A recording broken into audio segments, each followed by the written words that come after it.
Bonjour à tous, je suis ravi d'être face à cette audience.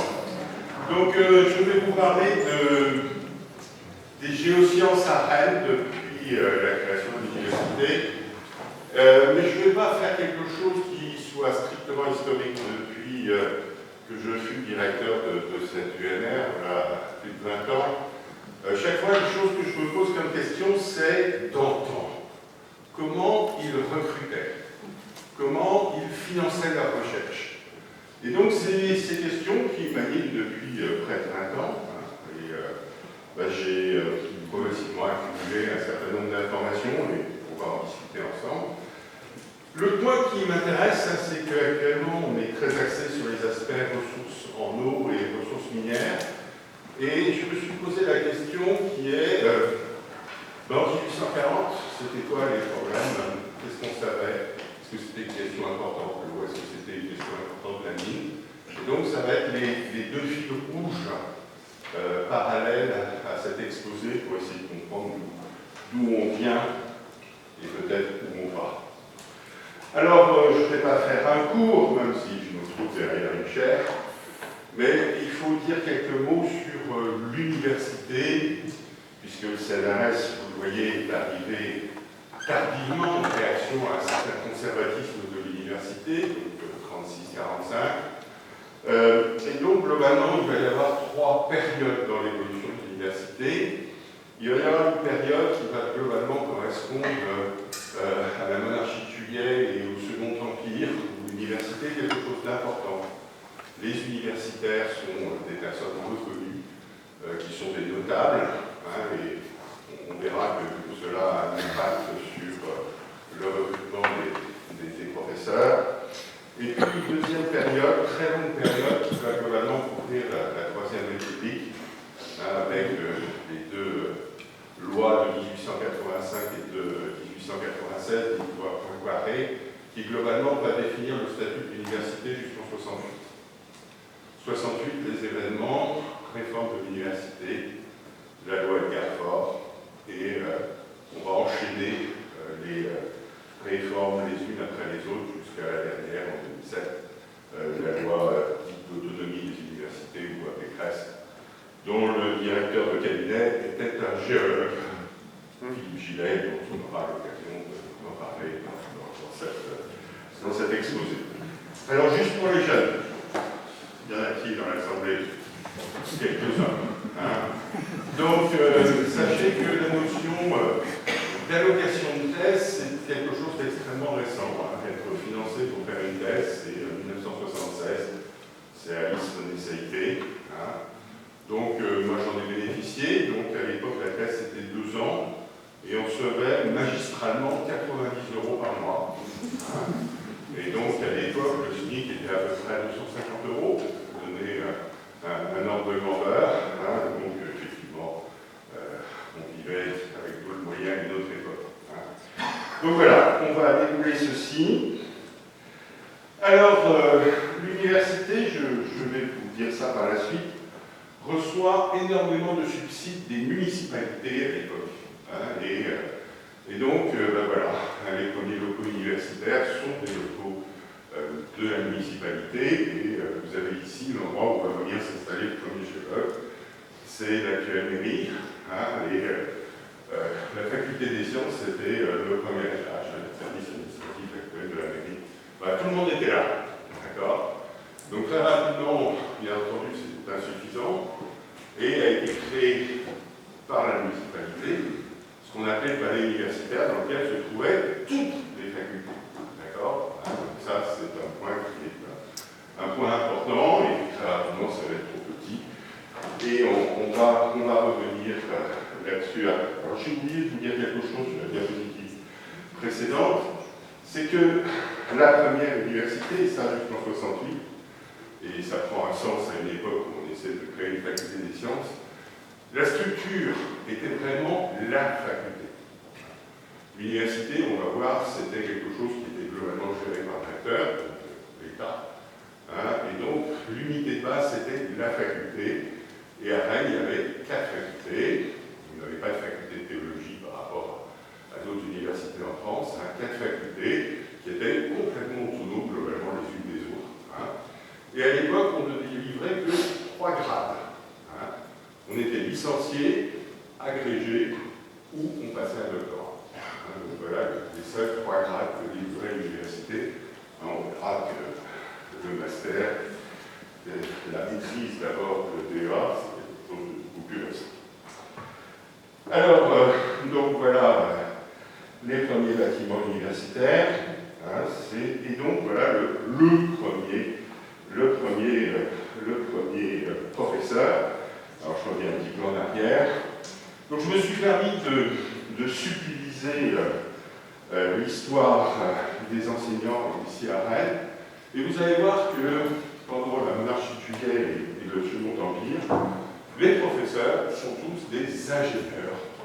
Et pas n'importe quel type d'ingénieurs, ce sont tous des polytechniciens, hein, et des ingénieurs de mine, et c'est donc quelque chose qui est une volonté politique. Et donc, la première université, c'est vraiment le temps des ingénieurs. Alors, du Rocher, c'est qui? Il a un pédigré absolument impressionnant. Polytechnique, les mines, les ponts, il est membre du corps des ponts et chaussées, et c'est quelque chose qui va être quelque chose de récurrent pendant toute l'histoire des sciences de la Terre. Il y a beaucoup de retours au pays, comme disait mon collègue et ami Jean-Pierre Morin. Hein, c'est-à-dire que c'est des gens qui sont nés en Bretagne, éduqués en Bretagne, qui sont allés voir ailleurs et qui reviennent. Hein, il faut savoir que ça va être une caractéristique tout au temps. Et alors la chose que j'ai découverte en explorant les archives départementales, hein, c'est que tous ces enseignants étaient nommés par le ministre. C'est-à-dire qu'il y avait une liaison directe. Et ils avaient tous une lettre de mission. C'est-à-dire que le royaume, dans un premier temps, et l'empire, dans un deuxième temps, assignait des missions et considérait les universitaires comme des experts. Donc avec tout ce que ça comportait à l'intérieur.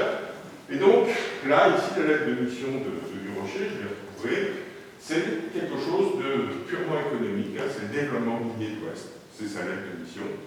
Hein, et l'autre point, c'est de construire quelque chose qui est majeur pour cette époque, qui est de construire une carte géologique départementale. Parce que, à cette époque-là, le corps des mines a levé la première carte géologique de France, hein, c'était en 1842, et on a besoin d'améliorer notre connaissance du sol, et pour ce faire, on va couvrir la France avec des cartes géologiques qui sont tous faites par des ingénieurs du corps. Donc ça, c'est une règle qui est intangible. Alors cet homme est assez fantastique. Il a une capacité, une histoire scientifique extrêmement variée, il va toucher à plein de choses. Et son fait marquant, je dirais, c'est de travailler sur le cycle de l'argent. Hein, il est le premier à essayer de comprendre l'argent en tant qu'élément chimique, où il est, d'où il vient, et il est le premier à mesurer l'argent dans l'eau de mer, et il essaie de comprendre un petit peu comment, dans les océans, se distribue cet élément, hein, et donc il va y passer du temps. Et de toute son œuvre, je vais simplement souligner quelque chose qui est important, c'est qu'il va être, et j'ai pu le constater, au final, un des premiers agronomes, un des premiers pédologues. Hein, on regarde tous les manuels d'histoire de l'agronomie, hein, il arrive en tête, c'est le premier à réaliser qu'il y a une relation entre végétation et substratum. D'accord ?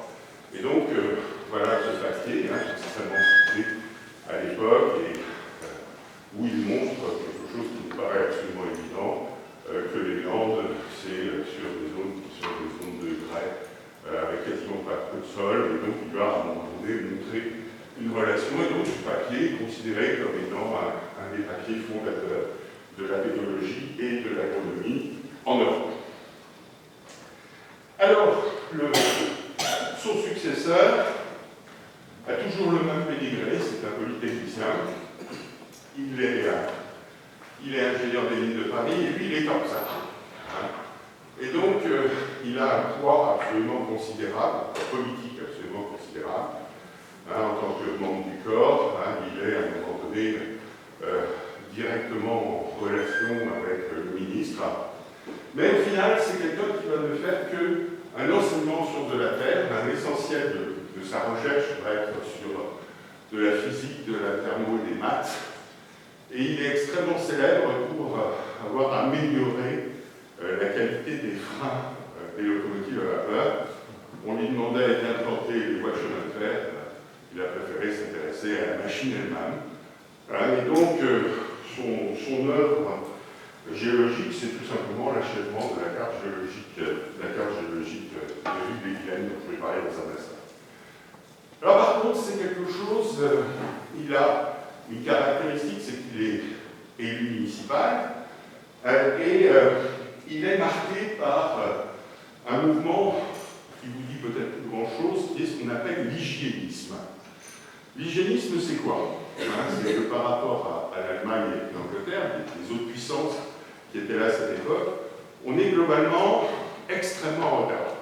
C'est-à-dire qu'on n'a pas d'adduction d'eau, on n'a pas de communauté, les chiottes, si vous préférez, et donc on est extrêmement en retard, et donc son mouvement, son impulsion, ça va être de créer le premier réseau d'égout et la première adduction d'eau.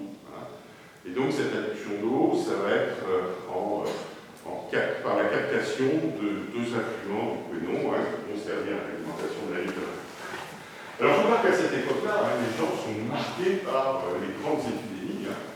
Les dernières grandes épidémies de choléra à Rennes datent du milieu du siècle. Et pendant toute la deuxième moitié du XIXe siècle, il y aura des épidémies de typhoïde et de fièvre jaune qui seront assez dévastatrices sur la ville de Rennes. Et on verra que ce mouvement hygiéniste donnera la prise de conscience de la ressource en eau au début du XXe siècle.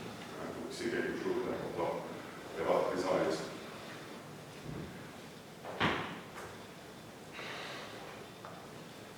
Alors voilà la fameuse carte géologique d'Ille-et-Vilaine. Je ne vais pas commenter. Par rapport à la carte de Buffrenois et de Beaumont, il est le premier à connaître la structure des synclinaux du sud de Rennes. Vous avez la carte géologique de France à droite et cette carte. Donc ça représente un progrès de connaissance absolument certain à l'aube de ce que sera l'œuvre scientifique de Charles Marat. Alors, l'université va déménager et va cette fois-ci s'installer dans les locaux toujours municipaux de la faculté Pasteur, donc, qui est l'actuelle école maternelle Pasteur. Alors, je ne sais pas si vous avez noté, mais ça prend toujours un temps fou aux universitaires de déménager. Donc, si vous regardez les durées, il faut toujours entre 3 et 5 ans pour s'installer, et on verra que le dernier déménagement prendra à peu près la même durée, et donc c'est une caractéristique. Alors, nous sommes sous la Troisième République, et là, les missions des universitaires vont complètement changer. Il ne s'agit plus d'avoir des lettres de mission, d'avoir un intérêt économique ou sociétal dans la fonction universitaire. Là, la mission est extrêmement claire pour la Troisième République.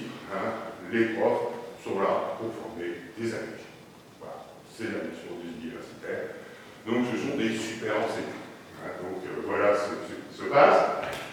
Alors, juste pour vous planter le décor, donc actuellement, on est à 70 agrégés en sciences de la vie et de la Terre.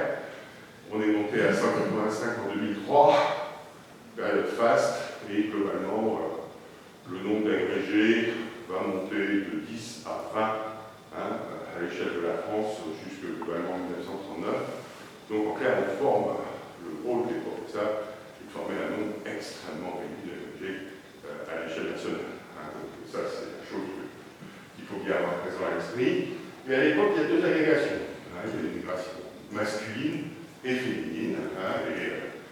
Et l'agrégation féminine est essentiellement portée par les écoles normales, Sèvres, et puis quand ce sera créé au début du XXe siècle, formé. Donc voilà les histoires.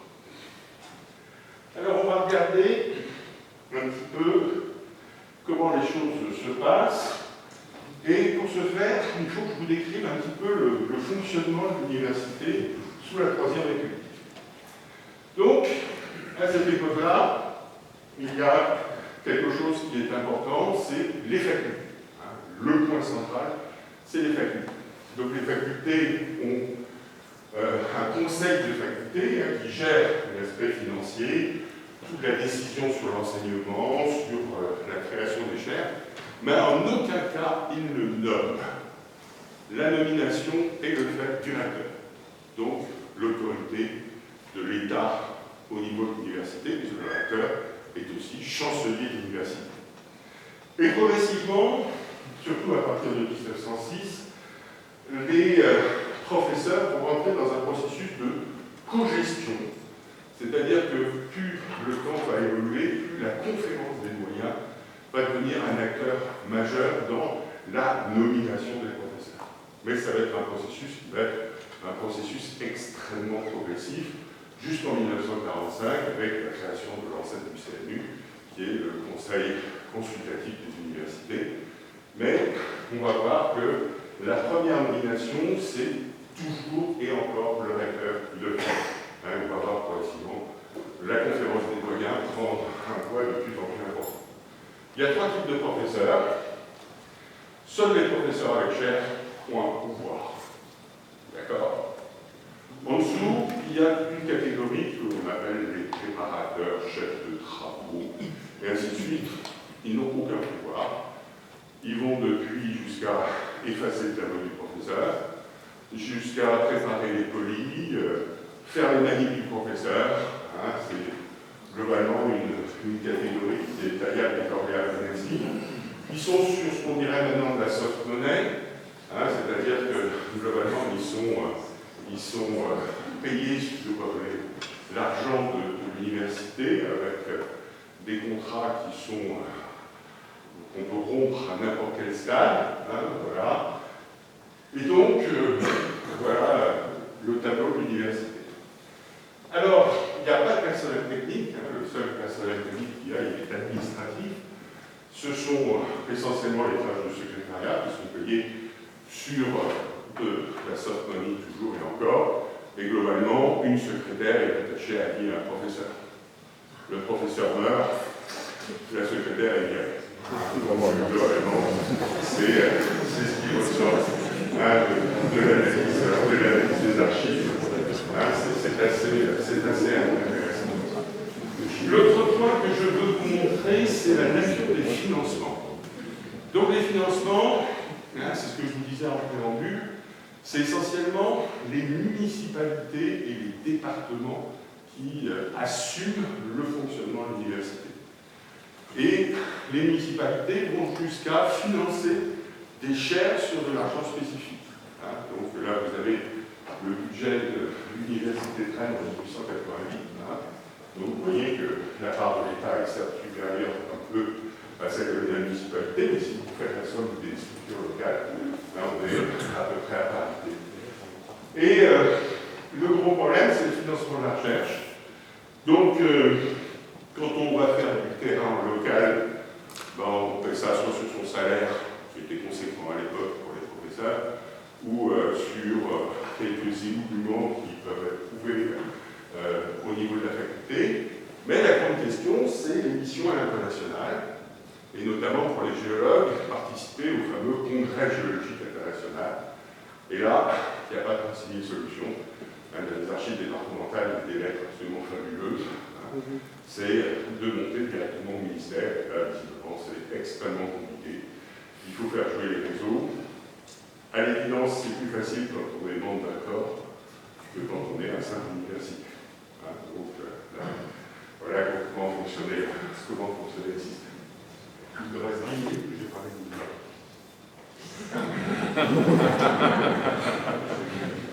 Alors, le premier professeur nommé dans la troisième, il s'appelle Seul.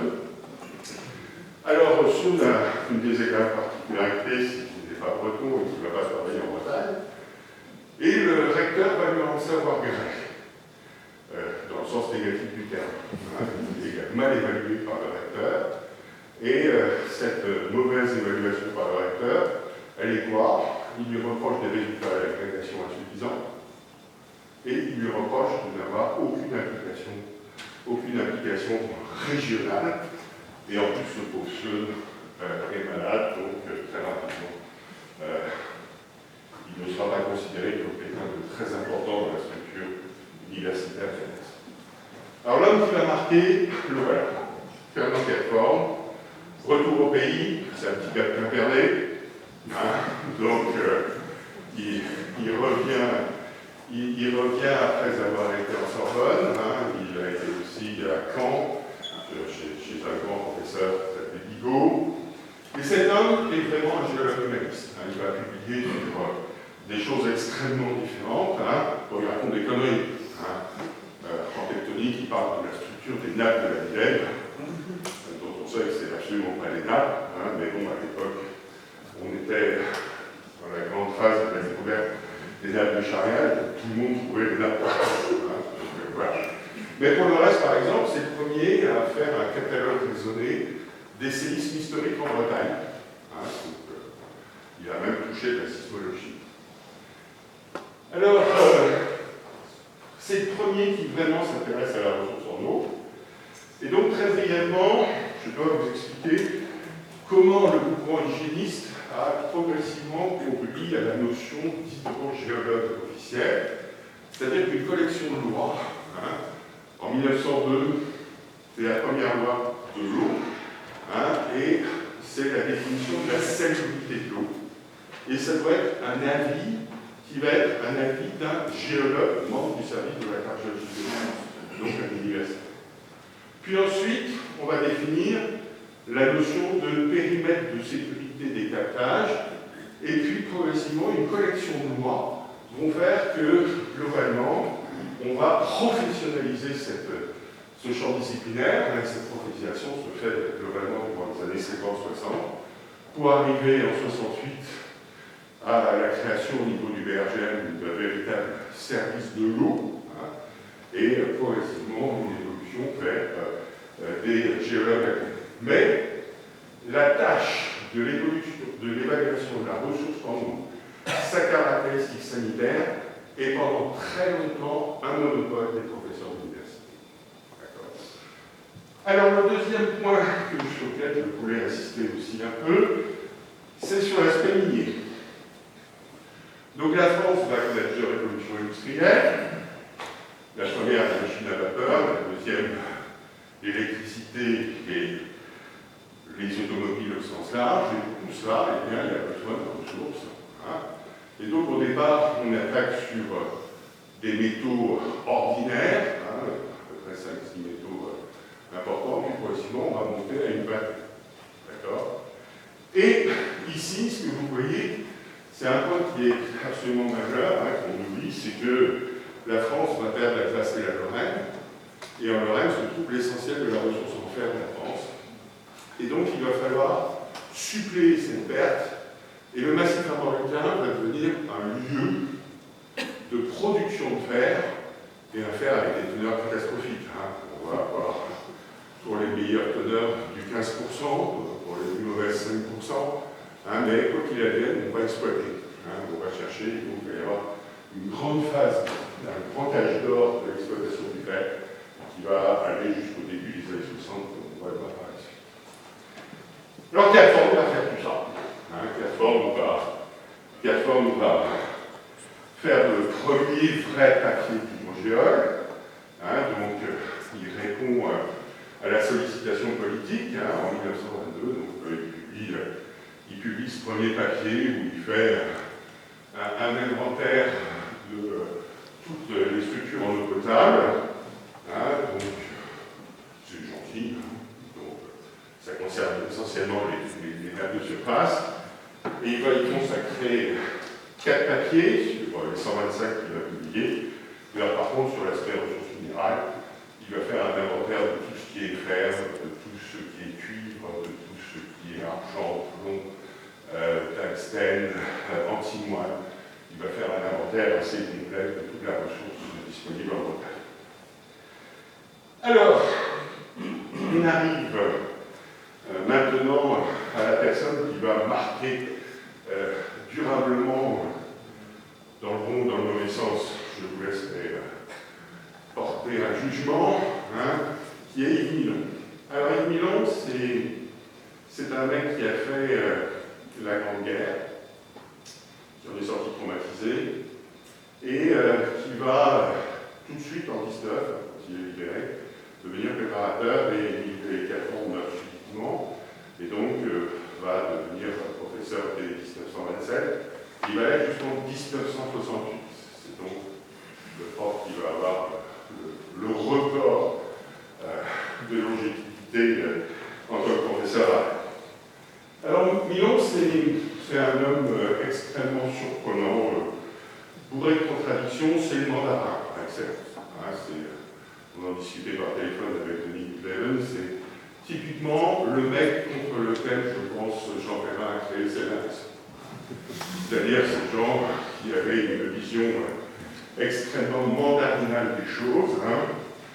Donc il a été massacré par le géologue américain de l'époque qui s'appelait Charles Barrois, on va en discuter en off par la suite. Et donc il va se cantonner sur une niche de recherche qui est extrêmement limitée, c'est le tertiaire du massif américain et des altéristes. Et puis il va être un profond manager, on va parler de ça, et donc à côté de ça, il a comme caractéristique d'être parfaitement trilingue, on verra que ça va jouer, et surtout il a une passion pour l'hydrogéologie, et il fait partie de ces hydrogéologues assez importants. Alors à côté de ça, c'est un très résistant, il a été membre des SOE, donc ça c'est attesté. Les archives ont été ouvertes en dernier, effectivement, il figure comme agent de ce système. Donc, une petite anecdote, comment faisait-il? Il était géologue assermenté. Donc, à partir de ce moment-là, il visitait toutes les installations militaires. Il en faisait le relevé et les envoyait directement à Londres. Donc, c'est comme ça que les Anglais ont pu avoir une cartographie de toutes les constructions du mur atlantique, notamment. Et à la Libération, il est venu à Rennes, où il a procédé à la première reconstruction de Rennes. Alors c'était un gaulliste invétéré, et il s'est fait balayer par la montée du centre droit. Et quelqu'un qui a fait quelqu'un d'important aussi à l'université, c'était Henri Fréville. À Rennes, nous n'avons eu que des universitaires comme maître. On a eu Milon, Fréville, et puis après moi, c'est une caractéristique de ce genre. Alors, la vie de quelqu'un qui a beaucoup marqué Georges Millot, je vous en parlerai, qui m'a dit un jour, vous savez, vous partez à Rennes. Mais heureusement que j'étais là. Rennes, c'était une belle endormie. Il a fallu la réveiller. Et je le réveille, on va voir dans un instant, c'était Jean-Claude. Alors, donc cet homme a beaucoup publié, et donc ça fait partie des paradoxes. Donc il a fait une collection d'inventaires de la ressource en eau, il a fait des cacatones de ressources en eau, un inventaire avant le PRGR. Et le point qui est intéressant, c'est qu'il n'y a rien sur ce qui est la spécialité rennaise actuelle, rien sur les sols fracturés. Pour lui, toutes les ressources sont des ressources de surface, il n'y a rien de profond. Et ce qui est intéressant, c'est que ce papier, comme vous voyez, il est juste avant le développement du modèle agricole breton, et déjà il pointe à l'époque, donc on n'est toujours pas dans le développement massif de l'agriculture avec les engrais et autres, le problème que posera l'alimentation en eau de l'évolution du modèle agricole breton. Donc ça, c'est vraiment quelque chose. Il y a une vision visionnaire. Alors, je passe à la suite. Il est mondialement connu pour ce papier. Il est le premier à s'intéresser en France à la géologie militaire. Pendant la guerre de 14, je ne sais pas si vous avez déjà réfléchi, notamment ceux qui font l'eau, mais vous imaginez les problèmes d'alimentation en eau qu'il fallait pour toute l'armée aux tranchées. Qu'est-ce qu'on faisait des eaux usées? On les positionnait. Donc les Allemands, dès 1915, d'accord, les Kriegsgeologen, les Anglais font la même chose, les Américains en 17 vont être les personnes qui vont alimenter en eau par wagon-citerne à partir de la Sologne l'ensemble des troupes alliées. Donc il dit, nous en France on est nuls, Et il faut qu'on fasse quelque chose. Et donc c'est le plaidoyer de cet article. Donc actuellement c'est un aspect qui intéresse beaucoup les historiens, notamment après le sondaire de la guerre 14-18. Donc ce papier a un taux de citation assez incroyable. Voilà. C'est quelque chose qui est surprenant. Bon, il n'y réussira jamais à pouvoir garder. Le service géologique des armées est créé lors de la guerre de Chine, en 1945.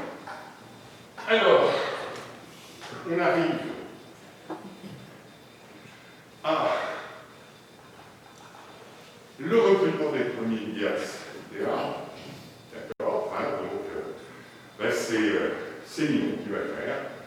Alors pourquoi il le fait? C'est qu'il est doyen, donc en tant que doyen il se sert, il se fait un propre bâtiment, qui est l'Institut de géologie, qui est la présidence de l'Université de Rennes. Et donc pour ce faire, il a besoin de personnel. Et donc il va recruter des personnels, donc ce sont les premiers personnels de soutien à la recherche. Alors au départ, c'est quoi? C'est essentiellement du gardiennage, des hommes et femmes à tout faire, des dessinateurs, c'était important, et puis le litholamage. Et donc vous voyez, il faudra après attendre la grande croissance des universités pour être capable de faire quelque chose qui a du sens. Alors la grande révolution, vous le savez aussi bien que moi, vous avez ici résumé l'évolution de la population étudiante en France. Donc en 1880, il y avait 9 000 étudiants. En 1920, il y en avait à peu près 50 000, d'accord? Et selon la manière dont on compte, maintenant, il y a entre 1,6 million et 2 millions, selon ce qu'on appelle privé ou pas, dans cette évolution. Alors vous voyez qu'on va connaître deux effets qui vont être absolument majeurs dans cette augmentation de la population. Le premier, c'est le baby-boom après la guerre. Donc, le temps que les gens après une vingtaine d'années, vous avez l'augmentation de la population. Et l'autre, c'est l'arrivée de la gauche au pouvoir. Et la décision Chevènement d'envoyer 60 ou 70% du Taflat au baccalauréat. Et donc, avec ça, on a les besoins en enseignant et donc la politique de recrutement qu'on va avoir. Alors, je vous ai mis d'autres choses. Le CAPES est créé en 1945. La maîtrise Bac+4 en 1966, le DEA en 1974, pour vous montrer que quand même on est en train de regarder des choses qui sont relativement récentes. Et puis le CSU en 1945. Alors à Rennes, voilà la courbe d'évolution des recrutements des enseignants-chercheurs en sciences de la vie. Vous voyez, en 1950, c'est une rupture. On a une pente relativement lente jusqu'à ce moment-là, et une pente beaucoup plus rapide à partir de ce moment-là. Et là, c'est des statistiques qui s'arrêtent à 2000, donc une rupture majeure dans l'évolution du nombre d'enseignants-chercheurs. Alors, un point qui est extrêmement important, c'est qu'en 1960, le laboratoire des sciences de la Terre était à parité parfaite. 7 hommes, 7 femmes. 2 femmes profs, 2 hommes profs.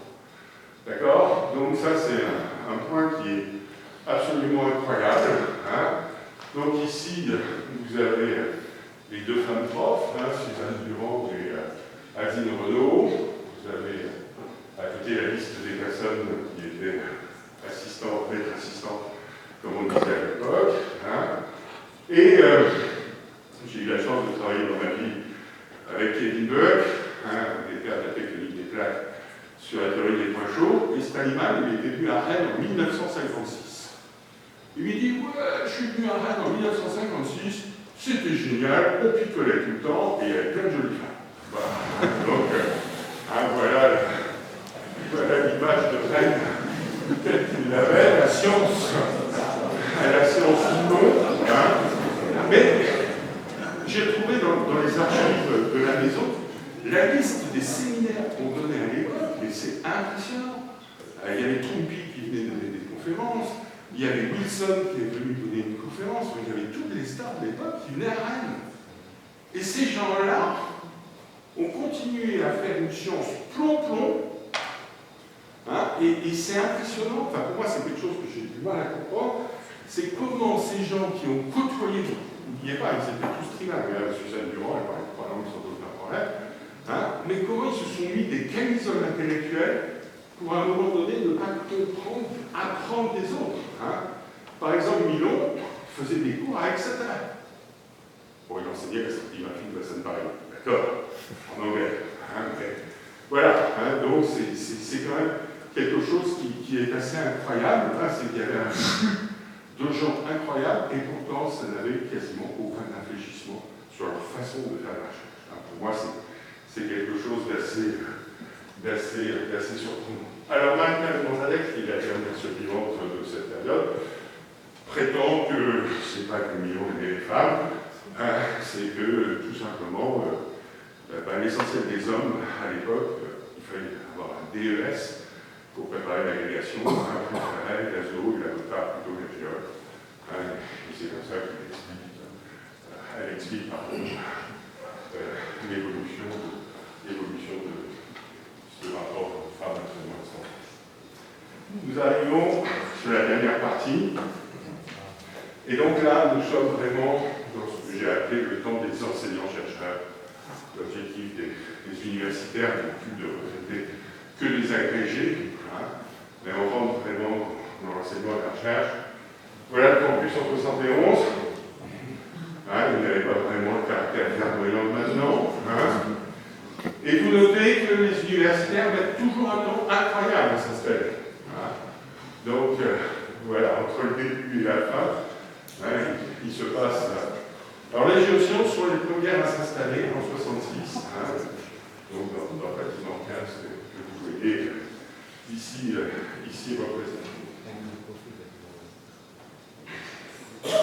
Alors, l'homme qui est là, c'est vraiment le fondateur de la structure actuelle. Hein, et j'ai été consterné de voir que nous avions très peu d'images de lui dans nos archives. Mais c'est une image de Ouest France, il s'appelle Jean Cognier. Et donc, je pense que nous devrions lui rendre un hommage beaucoup plus grand. Donc, Jean Cognier, c'est quoi? Hein, c'est un monsieur qui a été exilé à Strasbourg. D'accord? Et c'est un monsieur qui va arriver avec un souhait qui est de s'aligner au maximum avec le CNRS, et je vous expliquerai pourquoi par la suite. Et donc il va créer la première unité mixte, et puis il va progressivement transformer un laboratoire propre. Et la caractéristique de Cognier, c'est que c'est un homme de gauche, hein, c'est un vrai socialiste à l'époque, ça a l'importance à cette époque-là. C'est un homme que je vais qualifier d'autocrate éclairé, c'était un patron de droit divin, hein, voilà, encore un, d'accord. Mais il a une caractéristique majeure, c'est que le seul critère qui compte pour lui, c'est l'excellence scientifique. D'accord, c'est l'excellence scientifique. Et donc il va avoir quelque chose d'exceptionnel pour l'époque, il va recruter des meilleurs que lui. D'accord. Et ça, c'est quelque chose d'absolument majeur. Et il va être aidé par Georges Millot, dont je vous ai déjà parlé, qui était à l'époque un patron de Strasbourg et qui était au ministère l'homme des sciences de la Terre. Hein, on était sous Pompidou, hein, pour vous avoir un ordre d'idée, et à l'époque, c'était Karlitschek. Et donc, Millot va pouvoir donner une quantité d'argent absolument extraordinaire à Cognier. À l'époque, c'était des chèques. Hein. Là, on faisait un chèque, c'était les spectros, les magnétomètres, toutes les machines sont payées comme ça, sur l'eau. À l'époque, pas besoin de convention, et ainsi de suite. Et donc, on a beaucoup parlé de la tectonique rennaise qui en est sortie, mais il ne faut pas oublier qu'il n'y a pas eu que de la tectonique rennaise. À Rennes, nous avons été parmi les premiers centres de géochronologie avec Philippe Vidal. Nous avons été un centre brillant de géochimie avec des noms célèbres, et surtout la physique minérale en France, qui est un enseignement. Philippe Gillet a été à un moment donné professeur dans cette université et a formé des gens qui sont des gens relativement importante dans notre communauté. Donc, Rennes n'a pas été qu'un centre de technique. On y a diffusé une collection de savoir assez extraordinaire. Alors, je vais passer à la diapositive suivante. Donc, et le CNRS, le CNRS, ça va être quelque chose qui va se traduire par le fait que, j'insiste bien, c'est ce qui est en bas, la politique de Jean Cognier, ça a été de s'affranchir de l'université. Son rêve à Cognier, c'était l'université. Il détestait Milan, qu'il avait exilé à Strasbourg, qui n'avait pas recruté sa femme, d'accord, qui était un mec de droite, et surtout le président de l'université de Rennes, à l'époque, s'appelait Champeau, mec de droite, extrêmement marqué politiquement, un homme brillant, il était membre du CELIB, pour les non-bretons, le CELIB, c'est ce centre, ce groupe qui a été créé par Prévan dans les années 50 pour le développement économique de la Bretagne. Et donc, le modèle agricole breton, les infrastructures routières, c'est eux. C'était des gens qui ont apporté des choses, mais voilà. Donc, entre Milan d'un côté, Champeau de l'autre, des universitaires qui sont considérés comme des mandarins, son rêve, c'est de dire je ne veux pas entendre parler de l'université. J'ai retrouvé dans les archives des lettres qui s'envoyaient. Wow. C'est assez impressionnant. D'accord. Donc, voilà. Donc, le jour où on devient un laboratoire fort du CNRS, mission accomplie. Nous sommes en 1974. Nous ne dépendons plus que du CNRS, de l'université, d'un facteur marginal. Et ça va durer jusqu'en 2000. J'aurai l'insigne malheur d'être le premier directeur à avoir 2 tutelles à gérer et une seule. Donc, à partir de ce moment-là, vous pouvez le constater, les recrutements tombent les uns après les autres, que ce soit au niveau des chercheurs ou des personnels de soutien à la recherche. Donc, globalement, c'est une période faste de Rennes. Donc, ici, vous voyez un peu le chimiste de choc derrière sa machine, comme il disait, un Bornéja. Donc, un homme heureux, comme vous pouvez le voir à son sourire. Alors, la ressource en eau, la ressource minière, cette période-là, on s'en fout complet. On s'en fout complet. Plus personne ne travaille sur les ressources minérales. On est complètement absent de la prospection d'uranium dans le bassin américain. D'accord? Plus que savoir. Là, c'est vraiment quelque chose de majeur. Donc, la ressource en eau est le fait de 2 hommes. Donc, vous avez connu la majorité, au moins l'un d'entre eux, qui sont d'un côté Jean-Jacques Chauvel, qui sera le dernier géologue officiel, comme on disait, le dernier géologue agréé, et Yves Tété, qui deviendra le premier hydrogéologue officiel. Donc c'est la seule activité que l'on va maintenir avant ce que j'ai appelé la marche vers l'eau, qui va commencer en 1991.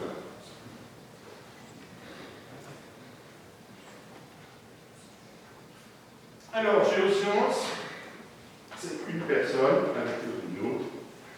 C'est Jean-Pierre. Encore un retour au pays, comme il disait ceci. Et donc, voilà, Jean-Pierre revient du PGP. Et le centre arborécal d'études structurales des sols, ils en veulent plus. Le mot arborécal leur sort par les trous de nez, le mot sol aussi leur sort par les trous de nez. Il y a un vote dans l'unité, tout le monde est d'accord pour faire l'évolution, et ça devient géosciences Rennes.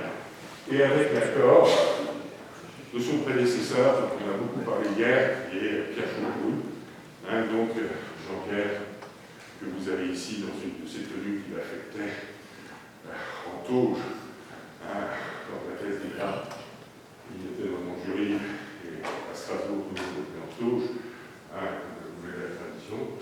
Donc voilà, Jean-Pierre.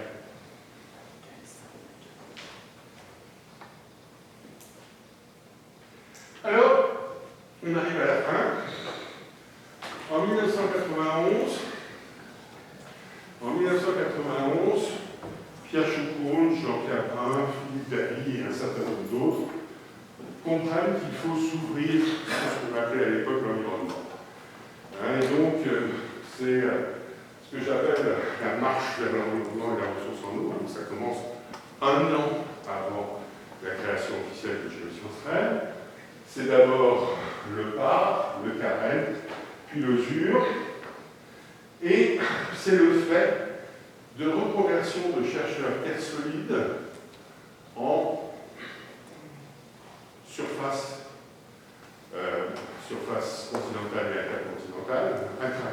Voilà, le cycle de l'environnement, c'est ce qui va à un moment donné marquer ce genre de choses. Donc, je leur rends un hommage. C'est Philippe Daly, Gérard Buot, Alidia ici présents. Et donc, ces chercheurs ont courageusement changé leur thématique de recherche. Et c'est aussi le recrutement de personnel comme professeur d'établissements publics, EPIC et EPST. Et donc, là, ici, vous avez résumé cette évolution derrière le bâtiment reçu. Alors, voilà le bilan de Géosciences entre le début et la fin. Non, pas la fin, maintenant. Alors, j'ai représenté les équipes, le nombre des personnes, des personnels, et ainsi de suite, sur le rapport d'activité de Pierre Choucroune en septembre 1991. Donc, vous voyez que nous sommes, à cette époque-là, complètement terre solide. Et je dois dire que Géosciences n'est pas la fusion ou l'évolution du KS, c'est aussi une fusion. C'est-à-dire qu'on a été intégrés aussi dans cette aventure à un laboratoire de paléontologie paléozoïque, et donc qui représentait ce que j'ai mis ici en jaune pour représenter la Terre externe. Voilà. Et donc, vous avez l'état actuel. Donc, nous sommes toujours 36 chercheurs en terre solide, avec 11 travaillant strictement sur les aspects terre interne et 25 sur les aspects terre externe. Et donc, est apparu 19 chercheurs travaillant sur surface interface continentale. Voilà. Donc, vous constatez que tout ce qui était thématique manteau a disparu. Donc, voilà pour l'évolution globale. Nous sommes passés de 38 chercheurs enseignants-chercheurs à 56 chercheurs enseignants-chercheurs. Le nombre de CNRS, le nombre d'universitaires a augmenté. Vous avez vu qu'on n'est toujours pas très bon sur la parité, puisque nous sommes passés de 6% de femmes à 23% de femmes, ce qui n'est quand même pas du tout la parité des années 60. Quant au personnel de soutien à la recherche, l'aspect administratif, on est passé de 8 à 6, mais on a masculinisé la profession, donc ça, c'est un point positif. Voilà.